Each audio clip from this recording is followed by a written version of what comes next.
having a retinal detachment? Well, I just had a 4-hour coaches meeting, so it's exciting times. It's exciting to be here.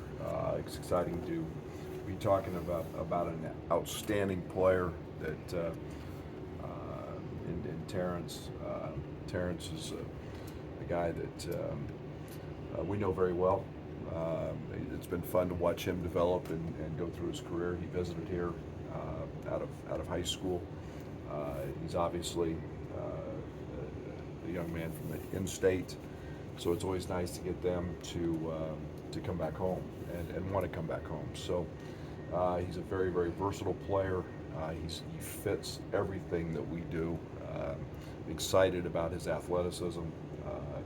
We're talking about one of the elite athletes in America. We're talking about a guy that is very, very versatile. He's become a much better shooter in college than he was in high school. I think he'll be a mid to high 30s, low 40s guy from three now as he continues to develop that part of his game. But an elite defender with just great speed, great anticipation. He's got a great feel for the game, and I think that he has proven he's a winner, and he's done it at the highest levels. Obviously, a trip to the Final Four, and being a part of a very successful program throughout his tenure. So we're excited to have him. He's a great fit. He blends in great, and in our post Kofi stuff that we're going to have to do, he's a great addition as he can attack the rim and add that with his jumper and his our ability to play in transition. I expect him to be very Io-esque in terms of some of the same things Io did in transition. I think TJ can do. So very excited to have him. Safe to say you haven't quite had a player like him with his particular skill set here. Yeah, that's probably a fair assessment. I think we love his athleticism. We never, he's gotten really strong.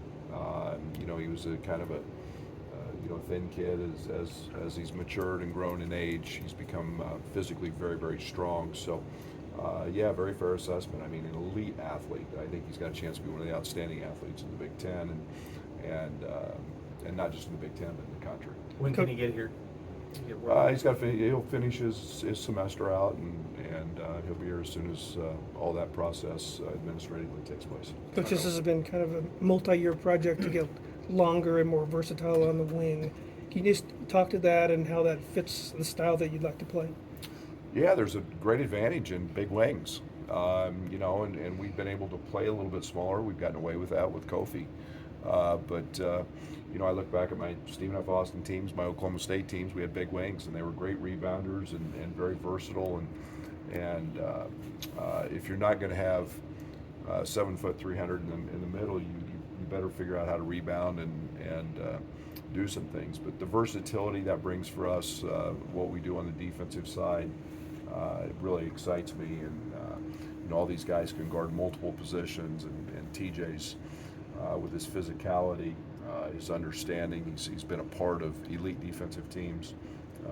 That really is a great fit for us. You talked about having a relationship with TJ. I know you had one with Dan before you brought him here too. Can you describe the importance, or maybe how much easier it makes it to recruit someone out of the portal when you have that existing relationship? Yeah, it makes it easy when they're in the portal. It makes it very hard when they're not, because you're recruiting them all in hopes now that you get guys through the portal. So yeah, there's familiarity, and obviously Terrence was on campus. He's been on campus multiple times, and so there's a lot of things different now with the oven expansion going on, with our success. So it's a little different look, a little different feel for him, but obviously there's tremendous advantage to have knowledge of each other both ways. And you kind of see the potential of his leadership as a guy who's, you mentioned, been to the Final Four, been playing for a long time, but not necessarily knowing how things work here. Sure. No, I think he's he's a guy that I think will provide experience. I think he'll provide tremendous work ethic. Terrence is an elite worker. He hasn't gotten to be a draft pick by by not working, and he hasn't changed his body by not working. So I think that there's multiple facets to his leadership, and obviously being older and having a tremendous amount of success can be great for our younger guys. How do you feel like you guys were able to get him 4 years later? Like, what was the important factors that kind of led into this coming together now? Yeah, I think it was fit. I think it was, the idea of coming home. I think that, all those things have come into play with him. I think he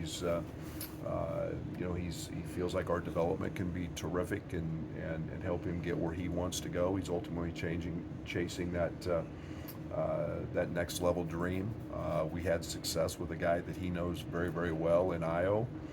So I think there were a lot of great talking points that he felt very comfortable with. How much do you feel like he's maybe matured off the court since he was here for that official visit so many years ago?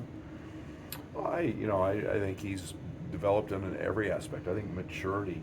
He's not an 18-year-old, 17, 18-year-old kid anymore. He's a 22-year-old adult, and that's just the natural process of maturation.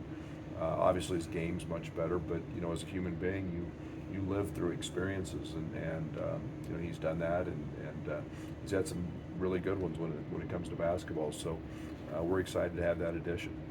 Position-wise, where do you think he fits? And can Everywhere. Can he be on the court at the same time as RJ, for example? Oh, I wouldn't be shocked if I play 5 wings. Why not? Watch Golden State.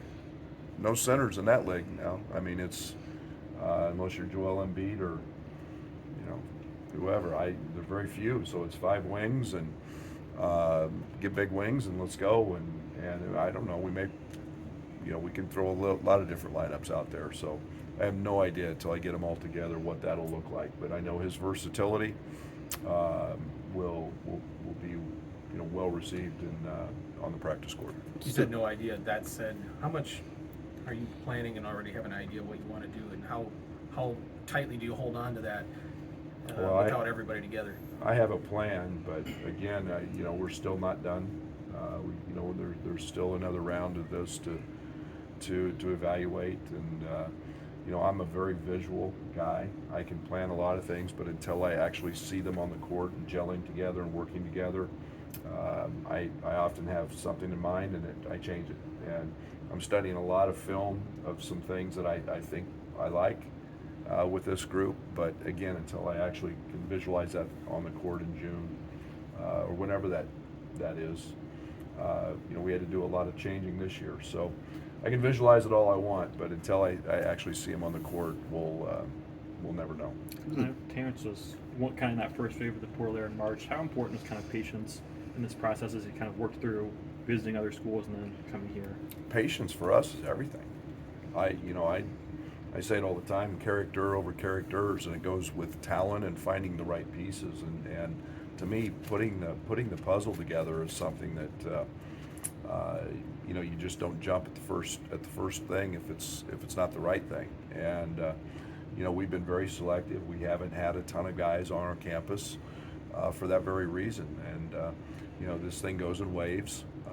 Yet and that's not to say if we didn't get somebody right away, 2 days after they were in the portal, if we knew they fit, we would take them. But so we've been patient, and we feel great about Terrence, and we know he's going to be the right piece. What stands out about how his game has evolved over the last 3 years at Texas Tech? He has versatility. He's obviously become a really good shooter. When we recruited him out of high school, I thought he had a chance to be one of the best two-way players in the country because he was a lockdown defender. On the EYBL circuit, he could shut anybody down. That hasn't changed. But his, he's improved his jump shot. He's a great attacker downhill. He's gotten better in ball screens. They've played in a lot more motion than ball screens, but I think that'll be an area where we can continue to help grow his game. But again, I see him as a guy that just excels in what we do with his speed, with his transition, with his ability to get in the paint and finish. I just see a guy that can be very, very productive. The way you've built this, Coach, over the last 5 years, do you feel like you're in a spot now where you can be more selective with the kids that you take? Yes and yes. I think I've always tried to be very selective. Where there misses, there's always going to be misses. But I think that I've tried to be very selective in terms of the portal because as I call it, it's speed dating, and you want to have as much information as you can possibly have, and we have a lot in this case. So that we felt very good about that, and with Dane at semester, we had a lot of information. So we knew exactly what we were diving into. We had a lot with Alfonso, and so I'm excited about the guys, the job our guys are doing, researching these guys, not just through synergy and what they do on the court, but also their fit in the locker room. You said you're still looking to add. What areas of the team would you like to see additions? Well, if we had another athletic big run around or walk through the building, that could provide depth there, would be great. But we'll see. We've still got multiple scholarships. I may leave one or two open. Again, we'll see. Again, we're going to be selective and not just take somebody that doesn't fit or in a year transfers. So we like to be able to develop guys and make sure that they're improving and doing their part, but most importantly, they fit our locker room. Terrence, Explain the importance of getting more athletic on the perimeter and getting Yeah. bigger on the perimeter at the same time. Yeah, it's been a 2-year process. It's something we've been working really hard to do. It literally a 3-year process, going back to Jake and Hutch in that class, and obviously this past year, making sure that we're more athletic there. The more athletic you are, the more versatile you can be, and the size, and having guys that can shoot over and post up switches and do all those things. So it's been something that we've been able to get away with a little bit, again mainly because of Kofi. But not having him, we've got to be able to get those guys averaging 6, 7, 8 rebounds a game, and will allow us to play a little differently. Terrence missed some time with the back. Is there any concern that could be a long-term thing, or do you think it was kind of an isolated deal? Yeah, it was isolated. He feels as close to 100% as he has in a long time. That's the beauty, I think, of having an off season. It's also an advantage of having a great strength coach in Adam Fletcher, and make sure that we get that thing as close to back to normal as possible. But he's in a good shape right now. He's working out every day. He's playing pickup, so he's in a good spot, and said he feels great. You talked about the patience, but there's another deadline approaching here in less than a month. Do you have your eye on June 1st and the NBA withdrawal date? Oh, absolutely. We'd be foolish if we didn't. That's an important time, and we know that there's 300 plus guys in the draft this year. There's 60 spots, and so you've got to understand that there's going to be a multitude of guys that are going to go through the process, and then they're going to pull out, and we'll see what their portal availability is and what they've done, and we'll do the best we can to be in those making those calls when they happen if they fit us. I think over the last couple of times we talked, you'd mentioned the possibility of a Maymester for some of these freshmen. I don't know that we've seen you maybe utilize that a lot. Do you know how many guys could be on the table for that? Still to be determined. A lot of that has to do when their classes end. So it hasn't been an option for certain guys because they may not finish until June. Right now that we feel pretty good about a couple guys. There's a tremendous amount of administrative work that goes into that to get them admitted. So it's still a day-to-day process, something we're working on, but we hope to have a nice group of those guys here in May if it all works.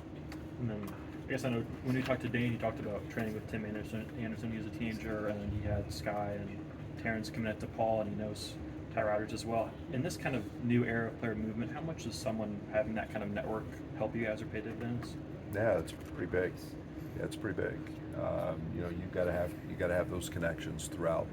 Recruiting is all about relationships, and it's not just the fact that it happens this year because of the portal. It's connections above and beyond, and you've got to have familiarity with coaches or with high school coaches or with parents or whatever it may be. So that hasn't changed, but Tim's got strong relationships with those guys, and it's worked our way so far this year to be pretty beneficial. Tyler has a pretty rough job tracking the portal. Ty- Can you talk about that and how big he's been in this whole process? Yeah, Tyler's had to work, man. He's, we have him every young guy that comes into the portal, pulling up synergy, pulling up film, pulling up clips. Some are a little easier to determine than others, whether they fit at the Big Ten level. But it's dispersing that to assistant coaches, and then it's letting coaches figure out if we got connections, if we got an opportunity to recruit that young man.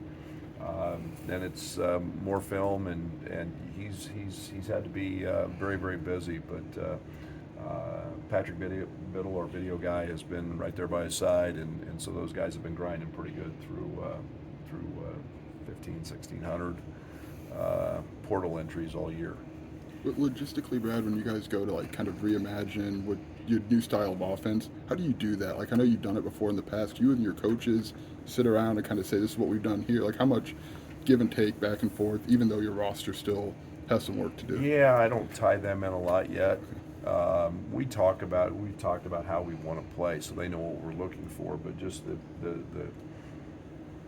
sheer X's and O's of it, I don't know yet. So I'm looking at a lot of things. I'm more concerned right now with what we're doing defensively than offensively.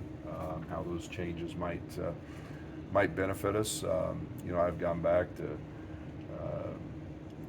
things I liked 2010, 2013, and watching clips of different teams and styles and things I've done. So it's you try to pair your current team and roster, what it is right now, with something you've liked over the years, and see if it fits and works. So we'll piece it together. We've got a little time yet, but it's never very far from the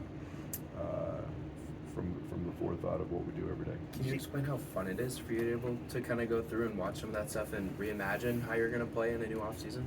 But it's fun. I enjoy watching film. I enjoy the challenge of scheming.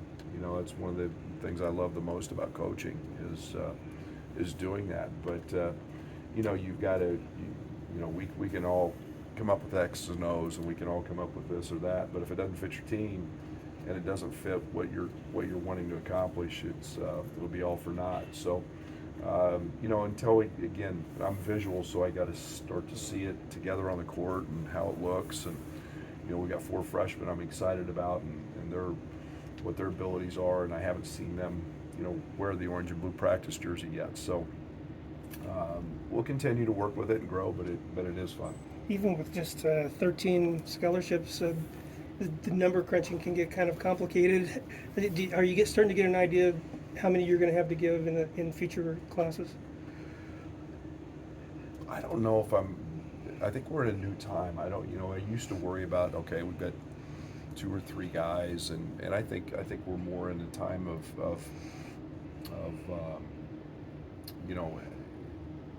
expect 6, 7, 8 every year. I just think that's the maybe 10. I think when you're at the lower levels, especially, be more of a junior college coach. I was always, when I was a junior college coach, if I had fewer than 10 scholarships every year, I was panicked. I was worried that I wouldn't be good enough. So it was always about going to get 8 to 10 guys. I think those days are coming, and I think we're going to continue to see the portal. I think we're going to continue to see NIL used as a tool to go into the portal. I think we'll have to wait and see how everything shakes out with one-time transfers and all the waivers that could come. But it gets awful hard to look too far in the future today.